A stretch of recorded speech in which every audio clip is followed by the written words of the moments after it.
I'm gonna tell you all a story.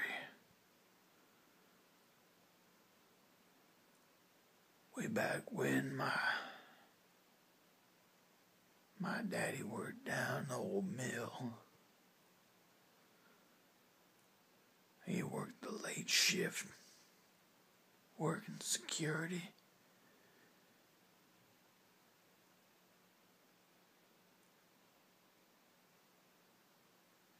One day, coming to work, come to find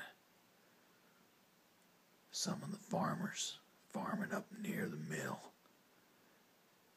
had cattle coming up missing.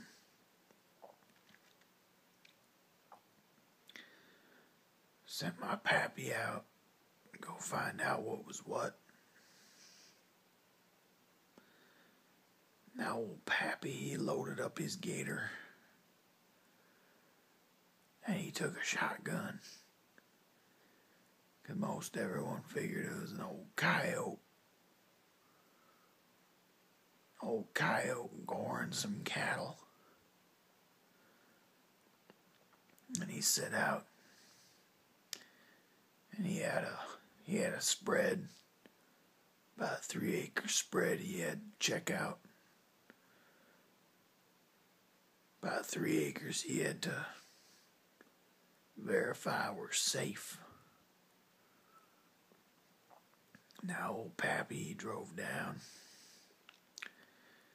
And it took most of the day to sweep the area. Come sundown, he found a dead cow. Just a dead cattle corpse with its belly split open, its guts spilling out. And it stunk. It had been baking all day in the hot sun. And he took that cow and he buried it. Pa always had respect for lesser forms of life.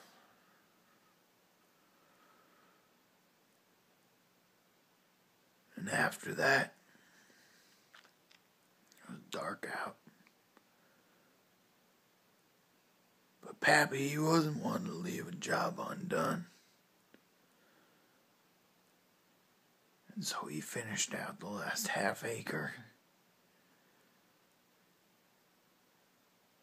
He had a big spotlight. He was sweeping the area, looking for coyotes or any kind of clues, and he come to find a small cave. Just a small opening in the side of a bluff. A little too short for a coyote. A little too wide for a fox.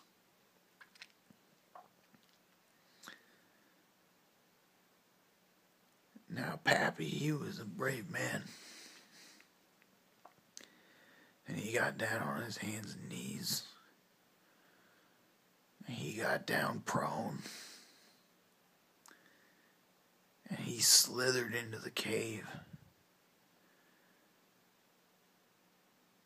Until the light from the outside was just a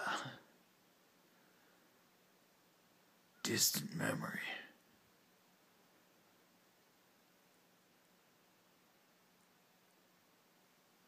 And after he'd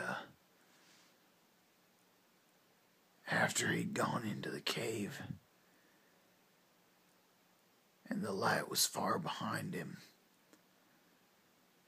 he heard a faint sound in the distance coming from ahead of him in the cave. It sounded something like this.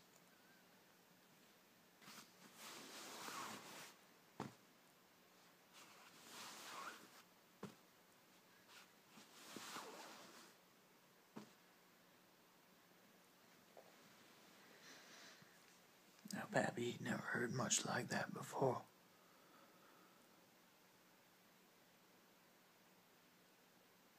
And over time, it started to get closer. Now, Pappy, he didn't scare easy. In fact, he scared pretty hard. But that got his blood pumping like nothing else in quite a while. And he started to slither back. He started to work his way back toward the mouth of the cave. And as he moved, he heard that sound. It was following him. It was staying about equidistant from him. They were going about the same speed. Pappy came out of the cave. And he set up behind his gator. And he pulled out his flashlight. And he pulled out his shotgun. Pointed it straight at the cave. Now, he was pretty scared. And so what he saw, or what he thought he saw, was a cobra. A stiff line coming out of the cave. And he emptied his shotgun at it. His heart was pounding. He was scared. And he saw it split in half. He didn't quite know what to do. But he didn't have time to reload, and he knew. He was scared. So Pappy loaded up the gator. And he tooled out as fast as it could take him. Head back to the mill. Went inside, wrote a report. And what he didn't know was that something had hitched a ride.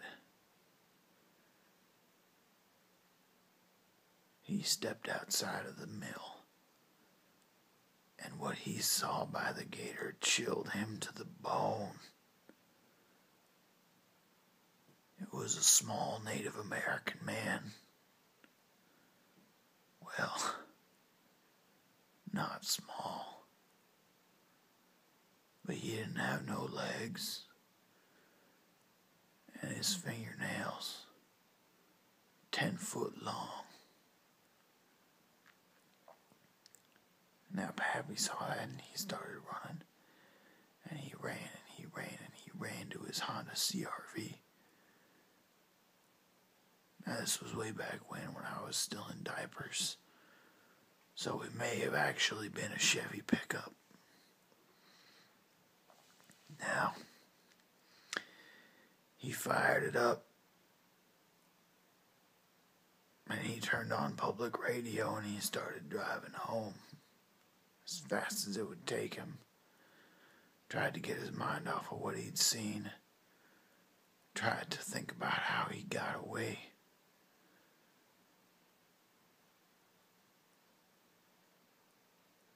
Pulled into the driveway. My mama was mad. She said, "Your father's home late again, son. I'm going to give him a piece of my mind." And she stepped out the front door. She was yelling at him. She was cussing up a storm. It's the third time he was late this week.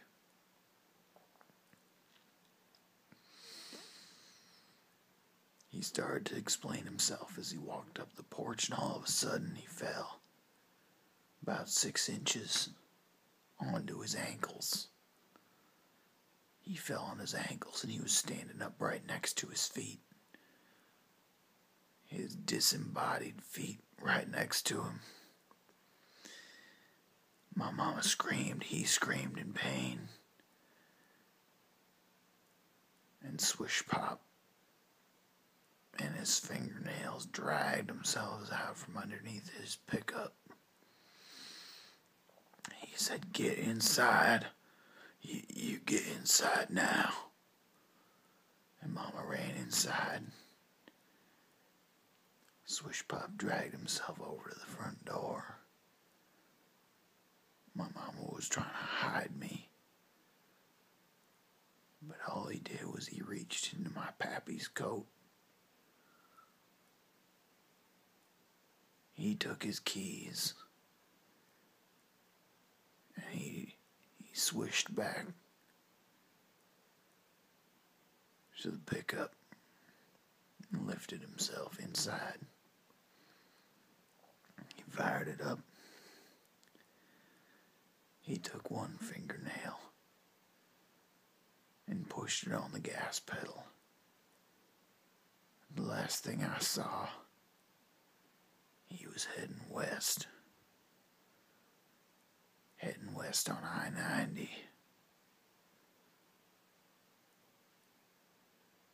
Every night from then on, my mom would kiss me goodnight and she'd look me straight in the eye and say, "Now you be good, Swishpop will get you."